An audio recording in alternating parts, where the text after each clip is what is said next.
Sampson. Gotta ask how you doing today, man. Very good, thank God. How excited are you for the Tank Davis fight this weekend? Well, I believe that it'll be a great fight, and the Dominicans is on a roll. You know, some win, some lose, but it's an unbelievable fight. Do you think that Hector is being a little bit overlooked by the public? Definitely. I believe that if he doesn't win the fight, he will go the distance. Think so? That's correct. So, do you think that he's Tank's toughest test at the moment? Well, Strong is correct. I believe the toughest one it was Isaac Cruz. However, he was hurt, and he fought Gervonta with the problems in the right hand side. So now he's healthy, and definitely Garcia is healthy. So it'll be a great fight. I'm looking forward for that. What does Hector possess that can make things difficult for Tank? You have over 400 amateur fights. You know, he's somebody that is not new in the business.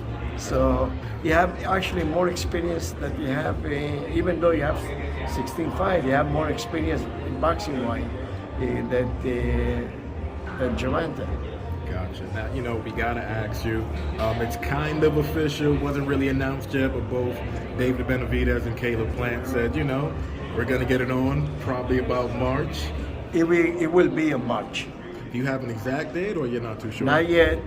We're working out on the date, but definitely be in March, and it'll be a great, great fight. Is it gonna take place in Vegas? It can be in Nevada or in California. Nice. Either place. Which one do you prefer? Well, my hometown is Las Vegas, so hopefully, but we're still working on the date, and we're still working on the site. Sampson, as far as Sebastian Fundora is concerned, I've been hearing some things that he may be going against Terrell Boucher next, possibly. It's possible. It's possible. It's on the list. It's a great fight. He went the distance. I mean, it's a real good fight. Not the top of the line like we want to be, but we don't have no opposition yet. Nobody raised his hands that he want to fight Fundora. Now we've seen Alicia Baumgartner come to the WBC conference and say that Tony wanted to fight with Fundora. So what happened with that? Well, I believe he's the girlfriend of Harrison. It looked like he changed his mind. I hate to say that because I have the most respect for all the fighters, but something happened that he changed his mind. But he was ready to fight Zoo, but not Sebastian Fundora. So it's up to the people, to know what happened on that. I remember when I spoke to you maybe about a month and a half ago, you said that it was more likely that David Benavidez would fight David Morrell as opposed to Caleb Plant. So what kind of changed? Because Morrell is mandatory. That was the reason. The WBA Monday is mandatory, so he did his mandatory, and that it delayed the whole thing. So you cannot fight every 2 months or 3 months. So can we expect that in late 2023, early 2024? We have a signed contract. Oh. So he will fight, and besides that, A signed contract that Morrell is after. Morrell will fight Benavidez regardless. Immediately after. Hopefully after, or if not, he will keep busy, but he's ready to fight because he won the fight. He's one of the fighters, Cuban fighters.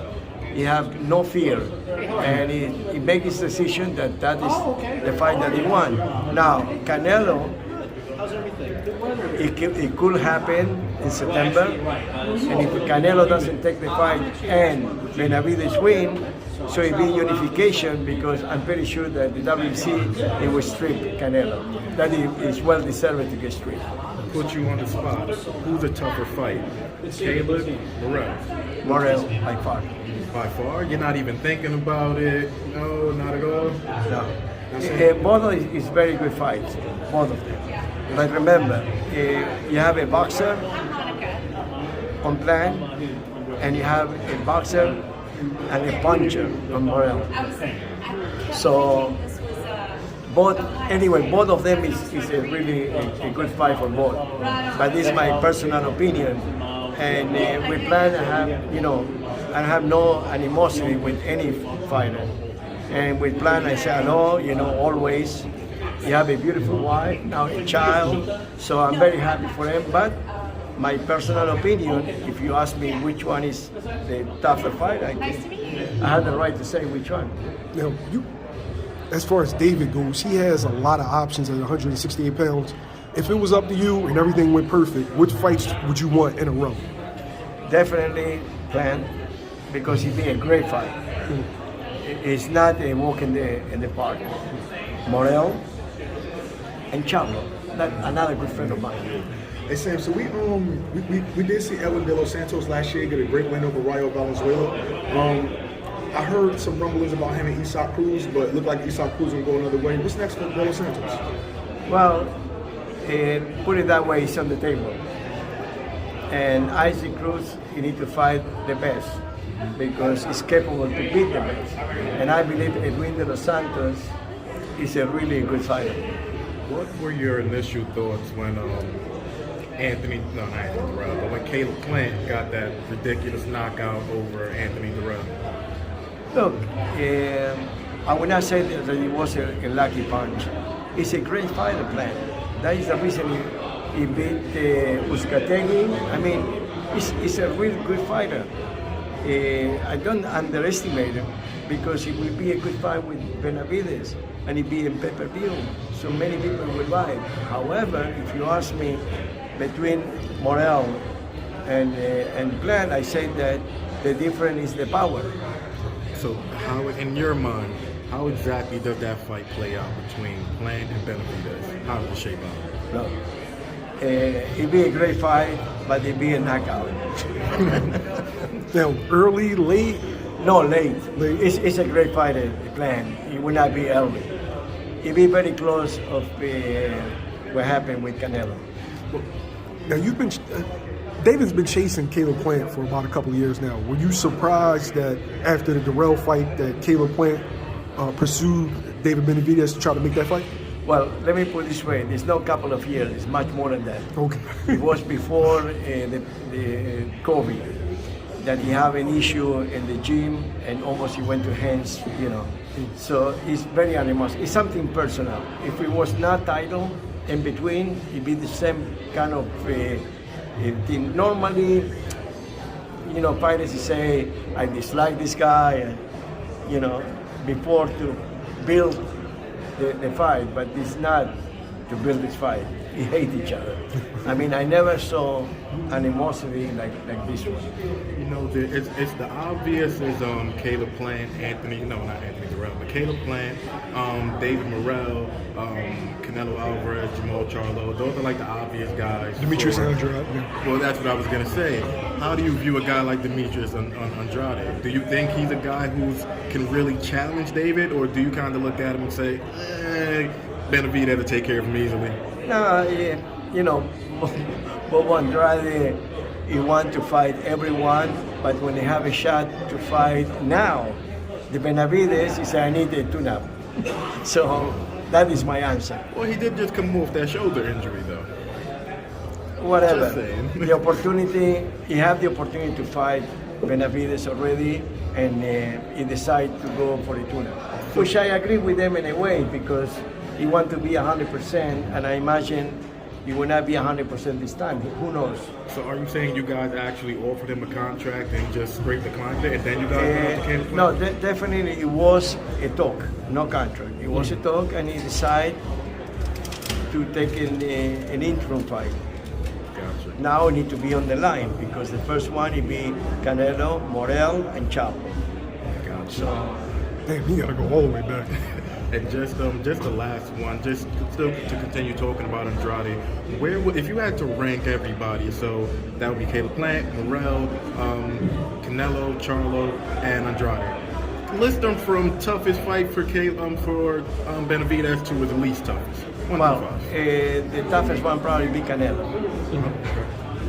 That would be the toughest. Morrell's too, okay. Plant. Actually, they say it need to be an elimination bout between Plant and Charlo. Probably, I would say Morrell, Charlo, Plant. Gotcha. Are there enough talented fighters at 168 to make like a Super 6? Because it seems like that would be perfect. I believe that Charlo is a guy that have no fear too. He would fight Benavidez by the time he comes. But you know, in the end of the day, it's a sport, but it's a business too. Business-wise, it doesn't pay for him now, but a good pay-per-view, maybe by next year, it'll be really big between Charlo and Benavidez. Gotcha. Sampson, I would be remiss if I didn't ask you, with all of the stuff that came out of the Morrell Rivera fight with Frank Martin, about possibly passing out before the weigh-in and things of that nature, have you been in touch with Team Rivera and talked to him about what was going on? Definitely. And by the way, the next fight for him will be in 138. 38. Yeah, to be sure that he can make the 35. Whatever he was saying that he was in the hospital and all that, it was misinformation from the father. Okay. But he was not in a hospital before the fight. It was after the fight that he got the poison with one of his sponsors that he given some kind of cookies that he never have it in, you know, that come out to be really poisonous. Yes. That did not happen, but definitely was not in the hospital before the fight, because if you go to the hospital, automatic. I was talking about you. How you doing? You good? Nothing personal. I say the truth. Hey man, it's all good. It's all good. It's boxing business. What I'm saying that if he was in the hospital before the fight, he would never ever be approved by the commissioner, especially the father. So that is he was a father that he loved so much his son that he said something to cover up, but it's not. He lost because he was not his son. But he's coming back. Thanks, Sampson. I appreciate you. Appreciate it, Sampson.